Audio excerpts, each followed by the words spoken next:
बिस्मिल्लाहिर्रहमानिर्रहीम। तो शुरू करते हैं अल्लाह के बाबरकत नाम से गाइस। तो welcome back to the Sakina's kitchen. I hope आप लोग बिल्कुल ठीक होंगे गाइस। आप लोगों की दुआओं से आप लोगों की सकीना भी अल्हम्दुलिल्लाह बिल्कुल ठीक ठाक और एक दफा फिर हाजिर खिदमत हो गई है आप लोगों के लिए, अपने यूट्यूब फैमिली के लिए। और जो व्यूवर्स मेरा वेट करते हैं मेरी रेसिपीज का डे बाय डे, उसके लिए हाजिर हो गई है सकीना एक बार फिर रमजान स्पेशल में। तो आज मैं आप लोगों के लिए रमजान स्पेशल में लाई हूँ एक रमजान की बहुत अच्छी सी डिश, एक बहुत अच्छी सी रेसिपी गाइस। इसके बगैर तो हम हमारा रमजान गुजार ही नहीं सकते, इम्पॉसिबल है। और आजकल महंगाई के इस दौर में हमें ये बाहर से बहुत महंगे पड़ जाते हैं। हमारी फैमिली यही सुनने को मिलता है कि मांडे इतने के हो गए, मांडे इतने के हो गए और मांडे इतने के हो गए। तो क्यों ना मैंने सोचा कि मैं अपनी यूट्यूब फैमिली के साथ शेयर करूं मांडे की रेसिपी घर में। तो आप हो जाएंगे हैरान, और अगर आपकी नानी दादियां हैं तो उनको मालूम होगा कि वो अपने जमाने में मांडे घर में बनाया करती थी, लेकिन अब हमें फैसिलिटीज की इतनी आदत हो गई, इतने कंफर्ट लाइफ की जो है वो हम यूज टू हो गए कि हम जो है ये चीजों को बहुत इग्नोर कर देते हैं। बट आज मैं आपको सकीनास किचन में रमजान स्पेशल में बताऊंगी कि हम घर में मांडे किस तरीके से बना सकते हैं और ये सेम हमारे बाहर जैसे बन सकते हैं। कोई मुश्किल नहीं है, बस इतना फर्क होता है कि हमारे पास बहुत बड़े बड़े जो बाहर तवे होते हैं वैसे तवे नहीं होते। बट कोई टेंशन की बात नहीं, हम घर के हमारे जिसमें हम रोटी बनाते हैं हम उसी तवे में भी इसको बहुत अच्छा सा बना सकते हैं गाइस। कोई मुश्किल नहीं है मांडे बनाना घर में। तो क्यों ना हम हमारी फैमिली के पैसे बचाएं और रमजान में अच्छी से अच्छी ईद की शॉपिंग करें गाइस। तो सकीना आ गई है आप लोगों के लिए ईद की शॉपिंग के पैसे बचाने के लिए। तो मैं आपको ले चलती हूँ हमारे इंग्रेडिएंट्स काउंटर की तरफ और मैं आपको बताऊंगी कि हमारे रमजान स्पेशल में मांडे में कौन कौन से इंग्रेडिएंट्स ऐड होंगे। यू नो दैट गाइस कि इसमें सिर्फ 2 इंग्रेडिएंट्स चाहिए और इतने सारे मांडे हम इतने कम पैसों में घर में बनाएंगे। तो मैं आपको ले चलती हूँ इंग्रेडिएंट्स काउंटर की तरफ। तो let's go guys with Sakina's kitchen. जी तो गाइस आप देख सकते हैं मैंने यहाँ पर हमारा जो व्हाइट आटा आता है जिसमें हम पराठे बनाते हैं, मैंने वो आटा ले लिया है। मैंने यहाँ पर 2 कप आटा लिया है, 2 कप ऑलमोस्ट पाव आटा हो जाता है हमारा। और मैंने यहाँ पर पाव आटे से अच्छे से जो है वो मैंने 7 पेड़े बना लिए हैं, आपको नजर आ रहे होंगे। और मैं आपको इन पेड़ों का साइज दिखा देती हूँ। मैंने ये आटा गूंद के पेड़े पहले से ही बना के रखे हैं क्योंकि आटा गूंदना और पेड़े बनाना तो सबको ही आता है। तो मैंने इसको आप देख सकते हैं मैंने ये हमारे इस साइज के पेड़े ले लिए हैं। मैं आपको एक बार फिर दिखा देती हूँ, आपको ये नजर आ रहा होगा। मैंने मीडियम साइज के हमारे पेड़े ले लिए हैं जो आपको नजर आ रहे हैं। ये 1 पाव आटा है, मीन्स हमारा 2 कप आटे में इतने अच्छे से हमारे 7 पेड़े बन गए हैं। और मैं आपको पाव आटे में इतने सारे जो है गाइस वो मांडे बना के दिखाऊंगी तो आप हो जाएंगे हैरान। और रमजान में तो वैसे ही हम सहरी के लिए भी यही आटा यूज करते हैं, पराठों के लिए, रोटी के लिए। तो आप देखिएगा कि मैं आपको 1 पाव आटे में कितने सारे मांडे घर में बनाना बताऊंगी और ये कितने अच्छे बनते हैं सेम बाहर जैसे। तो मैंने ये 1 पाव आटे में ये बना लिया है और साइड पे मैंने इसको छिड़कने के लिए हमारा यही व्हाइट आटा ले लिया है, तो खुश्क आटा। तो अब हम चलेंगे इसकी मेकिंग की तरफ। तो लेट्स गो गाइस। और आप देखिएगा कि सकीना रमजान स्पेशल में आपके लिए कितनी अच्छी अच्छी सी रेसिपीज लेकर आती है। तो आए गाइस हम चलते हैं इसको बनाने की तरफ। तो let's go with Sakina's kitchen. और अब हमें आपको रोटी बेलना तो यकीनन आती होगी। अब हमें इस तरीके से जो है वो पूरे रोटी बेल लेनी है, लेकिन हमें इसे बहुत बारीक बेलना है, इस चीज़ का ख्याल रखना है। और इसको हम जो राउंड बना रहे हैं गोल रोटी, ये गोल रोटी चारों तरफ से इक्वल होनी चाहिए, कहीं से पतली कहीं से मोटी नहीं होनी चाहिए। तो आप देख सकते हैं कि मैं जो है ये बना रही हूँ। आपको सेम इसी तरीके से ये पूरी रोटी बेल लेनी है। मैं इसे रख दूंगी थोड़ा सा आटा छिड़क के साइड पे। तो आप देख सकते हैं मैंने फिर ये ले लिया और इसी तरीके से मैं अपने सारे पेड़े एक ही साइज में पहले इतने बना लूंगी, देन हम करेंगे इसके बाद का स्टेप।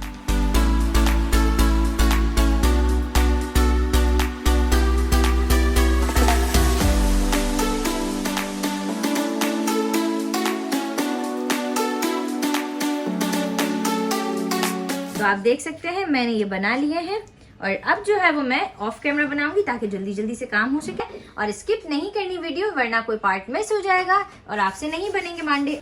आपने बिल्कुल हल्का सा ऑयल लेना है और पूरी ये जो रोटी है इसको क्रिस कर लेना है ऑयल से, बट ऑयल कम यूज करेंगे, आप इस चीज़ का ख्याल रखिएगा। बस हमें इतना ऑयल ऐड करना है कि हमारी जो रोटी है वो पूरी ऑयल से क्रिस हो जाए। आप देख सकते हैं मैंने ऑयल से क्रिस कर ली। देन मैं ले लूंगी यहाँ पर आटा। और आटा हमें एक चीज का ख्याल रखना है, आटा हमारी रोटी के चारों तरफ होगा, कोई भी चीज जो है वो कोई भी पार्ट ड्राई नहीं होगा। और इस तरीके से आप थोड़े से आटे को यूं कर देंगे, सेट कर देंगे। और फिर आप ये चीज का आपको बहुत ख्याल रखना है, यहाँ पर आटा आपको बहुत ज्यादा यूज करना है और पूरे जो है वो चारों तरफ पूरी राउंड रोटी पे बिछा लेना है। आपको नजर आ रहा होगा मैंने किस तरीके से किया है। फिर मैं ले लूंगी यहाँ पर दूसरी रोटी और मैं जो है वो इस रोटी को इसके ऊपर बिछा लूंगी। आप देख सकते हैं मैं इसको इसके ऊपर बिछा लूंगी। गाइज ये कोई इतना मुश्किल काम नहीं है, ये बहुत इजी है अगर आप करना चाहें तो। जिस तरीके से मैं आपको हर वीडियो, और आप वाइट आटे का यही एक बेनिफिट है कि आप इसको एडजस्ट कर सकते हैं इस तरीके से, जिस तरीके से आपने मुझे देखा। वाइट आटे को आप जितना खींच सकते हैं वो इतना खिंच जाता है और ये बिल्कुल एडजस्ट हो जाता है। और बिल्कुल हल्के हाथ से ये काम करना है आपको जो है वो कोई जोर वोर नहीं आजमाना है और रोजे का गुस्सा भी नहीं निकालना है, बिल्कुल तसल्ली से और सब्र से काम लेना है।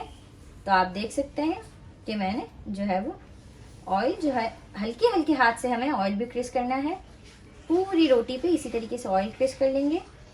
और मेरा ये वाला हाथ गीला हो चुका है तो अब मैं दूसरे हाथ से इसमें आटे को ऐड करूंगी। और आटा जो है वो हमें चारों तरफ ऐड करना है, मैं आपको बार बार बता रही हूँ।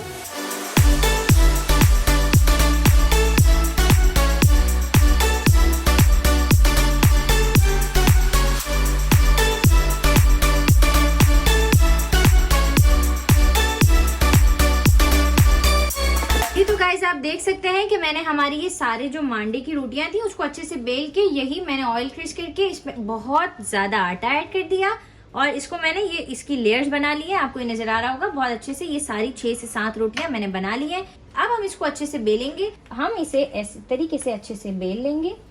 ये आपको नजर आ रहा होगा कि हमें इस तरीके से इसको अच्छे से बेल लेना है और हमें इसे घुमाना भी है। और इसीलिए मैंने कहा था कि हम इसके नीचे भी जो है वो अच्छे से आटा क्रिस कर लेंगे।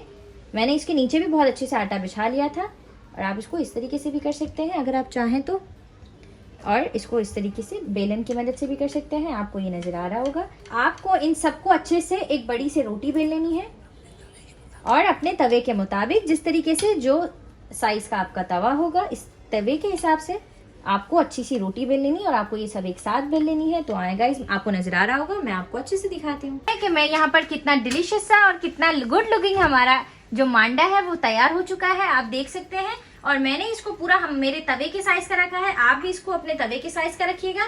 मैंने इसकी पहले साइज चेक की थी हमारे तवे की और देन फिर मैंने इसको अच्छे से बेल लिया है और आपको ये नजर आ रहा होगा। और फिर है हमारा लास्ट और फाइनल स्टेप, वो है कि मैं हमारे जो तवा है उसको बहुत अच्छे से फुल पे गरम कर लूंगी। फुल गरम करके तवे को और फिर हम इसकी जो फ्लेम है वो मीडियम कर देंगे और बिल्कुल मीडियम फ्लेम पे और बिल्कुल स्लो फ्लेम पे हम इसे कुक करेंगे। हम कर रहे हैं हमारे तवे को गरम। जी तो गाइस आप देख सकते हैं मैंने पूरे हमारे तवे के हिसाब से ही इसको बिल्कुल सेट कर दिया है। तो आप देख सकते हैं पहले मैं इसे अच्छे से घुमाऊंगी और आधे से 1 मिनट मैं इसको इसमें रहने के लिए दूंगी और फिर मैं इसे जब तक मेरी वो साइड थोड़ी सी पक जाएगी, अभी वो नहीं पकी है, जब वो हल्की सी कुक हो जाएगी तो कि ये कुक हो रहा है और इसके बाद हम इसे घुमा लेंगे। आप देख सकते हैं कि मैंने इसे घुमा लिया है। आपको नजर आ रहा होगा गाइस कि ये हमारा मांडा निकल रहा है और ये थोड़ा सा गर्म है तो निकालने में थोड़ा सा मसला होता है। आप चेक कीजिएगा। आपको आपकी फ्लेम को स्लो कर देना है जब आपका एक आध मांडा निकल आए और आपको बहुत आराम से और बहुत प्यार से ये काम को सरअंजाम देना है। आप देख सकते हैं कि ये हमारा मांडा कितना अच्छे से निकल रहा है। तो आपने देखा गाइस कि ये बहुत अच्छे से निकल रहा है, इसमें कोई मसला नहीं हो रहा और ये हमारा बहुत अच्छे से निकल रहा है। और इसको हमें इस तरीके से फोल्ड करके साइड पे रख देना है। और अगर आप चाहें तो आप इसको किचन के साफ नीट एंड क्लीन कपड़े में भी डाल सकते हैं। फिर मैंने साइड चेंज कर ली और मेरी वो साइड अभी कुक नहीं हुई है, बट आपने देखा गाइस कि कितना डिलीशियस सा और कितना परफेक्ट हमारा मांडा जो है वो रेडी हो गया और ये कितना सॉफ्ट है। तो ये हम कर लेंगे और फिर हम साइड चीज, ये कुक नहीं हुआ है, हम इसकी साइडें जो है वो चेक करते रहेंगे। जैसे जैसे हमारी साइडें कुक होती रहेंगी हम जो है वो इसे गोल गोल घुमा के निकालते रहेंगे।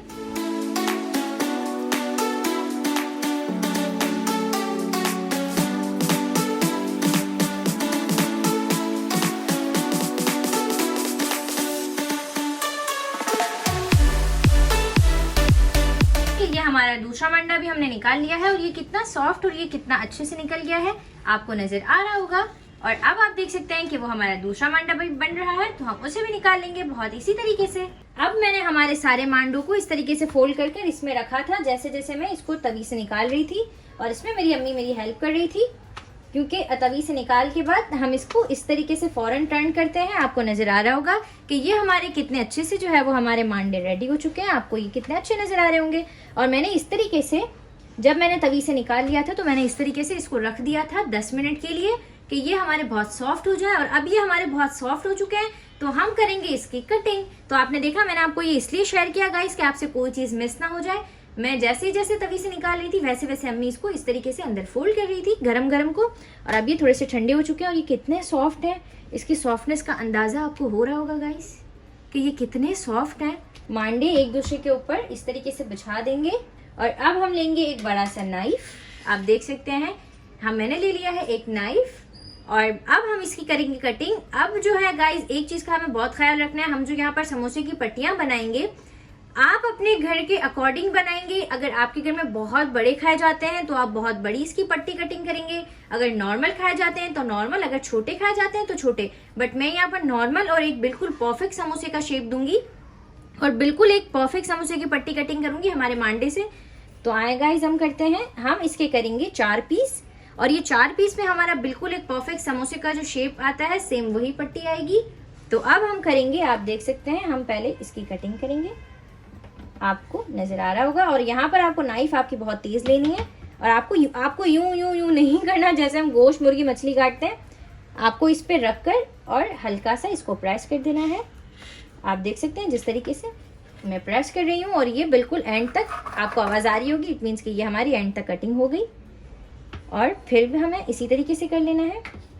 आप देख सकते हैं कि ये इस तरीके से कटिंग से आपको नजर आ रहा होगा कि ये पार्ट्स हमारे अलग हो रहे हैं और हमारे ये कट रहे हैं। तो हमें फिर इसको मिक्स कर लेना है और इसी तरीके से हमें इसके अच्छे से 4 पीस कर लेने हैं। और अब आपको ये नजर आ रहा होगा कि ये कितने अच्छे से अलग हो गए हैं। अब हम इसे आपको दिखाते हैं कि आप देख सकते हैं जो पार्ट्स अलग ना हुआ हो फिर उसे आप छुरी की मदद से अलग कर लेंगे। कोई मुश्किल काम नहीं है। आप देख सकते हैं, अब आप देख सकते हैं गाइस हमारा समोसे की पट्टी कितनी कोई डिलीशियस सी रेडी हो गई है। आज मैं आपको दिखाती हूँ। आपने देखा कि ये हमारे मांडे 1 पाव आटे में हमारे कितने कोई मांडे बन गए हैं समोसे के। आप रोल के, बॉक्स पैटिस के सबके इसी तरीके से बना सकते हैं। आप देख सकते हैं। तो आए अम्मी और अम्मी बताएंगे कि कैसे बनाए हैं। तो अस्सलाम वालेकुम। वालेकुम अस्सलाम। अस्सलाम वालेकुम। यूट्यूब के तमाम मेंबरों को, तमाम व्यूअर्स को सकीना की अम्मी की तरफ से अस्सलाम वालेकुम व रहमतुल्लाहि व बरकातहू। रमज़ान मुबारक आप सबको, बहुत बहुत रमज़ान मुबारक हो। रमज़ान की ढेर सारी दुआओं में मुझे और मेरी सकीना को ज़रूर याद रखिएगा। मैं भी आप सबके लिए दुआ करती हूँ। आप लोग भी मेरे लिए ज़रूर दुआ किया करें। मैंने भी ये बनाना अपनी तकरीबन मेरी उम्र थी 30 से 35 साल मेरी उम्र थी तब मैंने बनाना ये सीखा है। तो मुझे भी नहीं आते थे, लेकिन खैर जब शौक होता है इंसान को, लगन होती है, जुस्तजू होती है, एक चीज़ के लिए करना होता है कि मुझे अपने शौहर के लिए, अपने बच्चों के लिए मुझे ये बनाना है, मुझे सीखना है। तो फिर मैंने सीखे और मैंने बनाए। तो माशाल्लाह अल्हम्दुलिल्लाह अल्हम्दुलिल्लाह कि जैसे मैंने बनाए थे सकीना ने आज मुझे नज़र तो वैसे ही आ रहे कि बस अपने हाथ में लूँ, देखूँ उसको, इसके बाद में आपको बताऊँगी कि सकीना ने कैसे बनाए। लेकिन माशाल्लाह अल्हम्दुलिल्लाह कि मुझे लगता है कि बहुत अच्छे ही बनाए होंगे सकीना माशाल्लाह जी। तो गाइस और एक बात बताऊं गाइस, अगर कोई मुश्किल काम अगर आप नोटिस कीजिएगा कि अगर कोई मुश्किल काम अगर आप कर लेते हैं ना तो वो जब परफेक्ट हो जाता है तो उसकी खुशी आपके दिल में एक अलग ही होती है। वो एक अलग ही खुशी होती है। बहुत अच्छे बनाए हैं और बिल्कुल एक एक जो इसका हिस्सा है ना एक एक अलग हो सब पूरा अलग अलग हो रहे हैं। एक एक पूरे इसके अलग हो रहे हैं माशाल्लाह अल्हम्दुलिल्लाह। और माँ सकीना ने मुझे बताया, मैंने गिने अम्मी ये 50 है, 50 से भी ऊपर 50 तो ये है। 50 के अलावा अगर ये जो छोटे होते हैं जिसे हम कभी बनाते या कोई तल लेते बच्चों को पापड़ वगैरह की तरह, तो मुझे बहुत पसंद है। इसके किनारे जो होते हैं किनारे वो तेल में आखिर में तलते तो वो पापड़ की तरह बन जाते हैं। तो माशाल्लाह अल्हम्दुलिल्लाह देखा आपने, ये 50 रुपए में सकीना ने आपको 50 मांडे, यानी 1 रुपए का 1 मांडा। अगर घर में हम थोड़ी मेहनत करते हैं ना बेटा तो 1 रुपए का 1 मांडा हो जाता है। जैसे कि हमें भाई 40 रुपए का 1 मांडा हो गया। 1 मांडे में तकरीबन 10 से 12, इससे भी ज्यादा क्या है, 40 या 50 का 1 हो गया है। तो 50 मांडे में हमारे बनते हैं सिर्फ 10 से 12 समोसे, जिसमें से भी अगर कोई टूटा हो गया, कोई खराब हो गया तो वो हमारा वेस्ट हो जाता है। अब इसके मुकाबले में सकीना ने 50 रुपए में 50 रुपए का भी आटा नहीं होगा, तकरीबन हाँ, 50 का भी आटा नहीं होगा, बस पाव आटा समझ ले 50 दो का कप होगा। मैंने 2 कप जो है ना वो मैंने आटे में बस 50 समोसे बना लिए। तो बस ये 2 कप में समझे कि 1 पाव आटे में 50 रुपए में आपको 50 मांडे मिल जाएंगे। अब 50 रुपए में आपको 10 मांडे या 12 मांडे लेने या 50 रुपए में आपको 50 मांडे लेने, अब ये और आपके ऊपर गाइस है। ये खुशी एक अलग होती है कि इतना आपको प्राउड फील हो रहा होता है कि यार हाँ, नहीं, ये माशाल्लाह, कैसे बहुत मैंने अच्छे कर लिया, बने। ये मैंने कैसे कर लिया। बहुत अच्छे माशाल्लाह, देखिए हाँ। एक एक पूरी ये इसकी पहचान होती है। हाँ, देखा आपने। और अब हमारा सेगमेंट शुरू होता है हमारे रमजान एपिसोड में आज की अच्छी बात। तो आज की अच्छी बात यह है, वैसे तो गाइस मैं आज की हदीस जो है वो निकालना मेरे जहन से निकल गया था, तो मुझे एक हदीस याद है वो मैं आप तक जरूर शेयर करूंगी। तो आज की हमारी अच्छी बात यह है कि जब हम फर्ज नमाज पढ़ते हैं, अगर हम फर्ज नमाज के बाद जो है आयतल कुर्सी पढ़ लेते हैं एक दफा या जितनी बार आप चाहें, लेकिन एक दफा भी आप पढ़ सकते हैं। और ये फर्ज नमाज के बाद आयतल कुर्सी की फजीलत कुछ इस तरीके से है कि हुजूर पाक सल्लल्लाहु अलैहि वसल्लम ने फरमाया कि जो कोई शख्स फर्ज नमाज के बाद एक आयतल कुर्सी पढ़ लेता है तो उसको जन्नत में जाने से, उसको जन्नत में दाखिल होने से कोई नहीं रोक सकता। और ये हदीस है मुस्लिम शरीफ की। मुस्लिम शरीफ हम मुसलमानों की वो किताब है, वो हदीस है जिसमें हम हुजूर पाक की सारी सुन्नतें पढ़ सकते हैं और इस हदीस में हम कोई शक व शुबा नहीं लेकर आ सकते हैं। हमारी मुस्लिम शरीफ वो किताब है। तो गाइज ये थी हमारी आज की अच्छी बात कि अब आप भी जो है वो आदत डालिए। अगर आप पढ़ते हैं गाइज तो ये बहुत अच्छी बात है, और अगर आप नहीं पढ़ते हैं तो आज से आप पढ़ने की कोशिश करें काम कि करते करते भी पढ़े। रमजान का महीना है, एक पढ़े। एक घड़ी एक हाँ। जो घड़ी इसकी है ना, बहुत वो रहमत बरकत वाली है, घड़ी बहुत होती है। रहमत वाली है। पकाते पकाते काम करते करते जिस हाँ। वक्त इस्तगफार पढ़े, ला इलाहा इल्लल्लाह आपकी का जबान का- जो है वो हमेशा हुजूर अल्लाह का से जिक्र करती है। करती हाँ। रहे। बस ये रमजान का महीना है कि एक मतलब हम अगर सुभान अल्लाह कहो तो जन्नत में दरक लग यस जाता है। गाइस, दे अपनी सकीना को इसी उम्मीद के साथ इजाजत के मिलते हैं इंशाल्लाह एक अच्छे दिन, एक नई उम्मीद और एक नई रेसिपी के साथ विद रमजान स्पेशल गाइस। तो रखिए अपना बहुत सारा ख्याल, और मुझे रखिएगा और मेरी अम्मी को रखिएगा इस दुआ में बबरकत याद। महीने में बहुत बहुत दुआ में याद। मैं भी आप Okay सबको अपनी guys, दुआ yes में guys। याद रखूंगी। आप खास करके मेरी सेहत के लिए दुआ कीजिए। जी गाइस, तो ओके, अल्लाह अल्लाह हाफ़िज़। हाफिज़।